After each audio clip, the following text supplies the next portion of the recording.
اگه هر روز 100 تا پروانه برای یک ماه بزنی، روز 30 چه اتفاقی برات میفته؟ هفته اول بدنت فکر میکنه آژیر خطر روشن شده. ساق و سرشونه‌هات میسوزن، قلبت محکم میکوبه و بعد از چند تکرار نفست بند میاد. همونجا میفهمی چرا بعد 2 طبقه پله دنبال اکسیژن میگردی.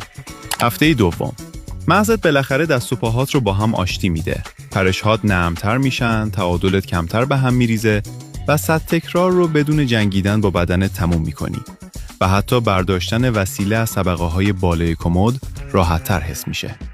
هفته سوم نتیجه وارد زندگی واقعی میشه.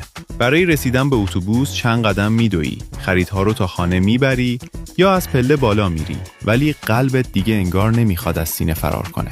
هفته چهارم بدن چابکتره و دیر خسته میشه. ضربان قلبت بعد فعالیت زودتر آروم میشه و داری بدون اینکه بفهمی